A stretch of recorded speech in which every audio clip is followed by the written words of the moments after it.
خواہ مخواہ مسلمانوں کے پیچھے پڑے ہوئے ہیں، خواہ مخواہ اسلام کے دشمن بنے ہوئے ہیں، خواہ مخواہ ہمارے دھرم کے پیچھے پڑے ہوئے ہیں۔ بزرگان محترم، پورے مسلمانوں کی طرف سے ہم حکومت تک یہی پیغام پہنچانا چاہتے ہیں۔ اے دلی میں بیٹھنے والے نریندر مودی، اے یو پی میں بیٹھنے والے یوگی، پورے مسلمانوں کی طرف سے آج یہ پیغام ہے، تم پورے ہندوستان کے اندر تم نفرتوں کو پھیلاؤ۔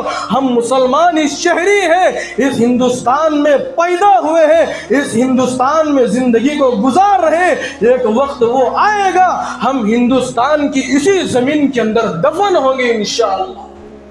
تم وہاں بیٹھ کر تم حکومت چلاتے ہو، ہمارا تمہارے تک یہ پیغام ہے کہ چاہے تم ہندوستان کے اندر جتنی چاہے نفرتیں پھیلا لو، ہمارا اسلام نفرت پھیلانے کا سبق نہ کل دیا تھا، نہ آج دیا ہے، نہ آئندہ ہمارا اسلام نفرت پھیلانے کا سبق دیتا ہے۔ تم نفرتیں پھیلاتے جاؤ، ہم محبتیں بانٹتے جائیں گے۔ تم نفرتوں کو عام کرتے جاؤ، ہم محبتوں کو عام کرتے جاؤ۔ بزرگان محترم، اللہ پاک نے اس دین کو کامل اور مکمل کر دیا ہے۔ یہ دین آخری دین ہے، یہ شریعت آخری شریعت ہے، یہ کلام پاک آخری کتاب ہے۔ اور نبی کریم صلی اللہ علیہ وسلم کی جو امت سب سے آخر میں آئی ہے، یہی آخری امت ہے۔ اب اس کے بعد کوئی امت صبح قیامت تک آنے والی نہیں، لیکن اب اس وقت کئی دنوں سے ہم لوگ دیکھ رہے ہیں کہ پارلیمنٹ کے اندر ایک بل پاس کرنے کی بہت ساری ناپاک سازشیں اور کوششیں کی جا رہی ہیں۔ کئی دنوں سے اس کی محنت ہو رہی ہے، کئی دنوں سے اس کی فکر ہو رہی ہے کہ کس طرح مسلمانوں کے خلاف پارلیمنٹ میں یہ بل پاس ہو جائے، لیکن ابھی بھی مسلمانوں کی یہ قوم زندہ ہے، مردہ نہیں ہوئی۔ حضرات علماء کرام کی جماعت جوق در جوق پورے ہندوستان کے اندر جلسے ہو رہے ہیں، کر رہے ہیں۔ آل انڈیا مسلم پرسنل لا بورڈ کی جانب سے کئی جلسے اب تک ہو چکے ہیں۔ ان جلسوں سے یہی پیغام ہمارے مسلمانوں کو دیا جا رہا ہے، ہماری مائیں اور بہنوں کو دیا جا رہا ہے کہ آج بھی ہمارے پاس وقت ہے کہ دین کو ہم اپنی زندگی کے اندر داخل کر لیں۔ آج بھی ہم اپنی زندگی کے اندر شریعت مطہرہ کو داخل کر لیں۔ آج بھی ہمارے پاس وقت ہے کہ ہم اللہ کی طرف رجوع ہو جائے۔ آج بھی ہمارے قوم کے پاس وقت ہے کہ ہم رسول اللہ صلی اللہ علیہ وسلم کی ایک ایک سنت پر عمل کرنے والے ہو جائے، تو دن دور نہیں ہے کہ اللہ پاک ان ظالمانہ حکومت کے کوششوں کو ناکام ضرور فرمائے گا۔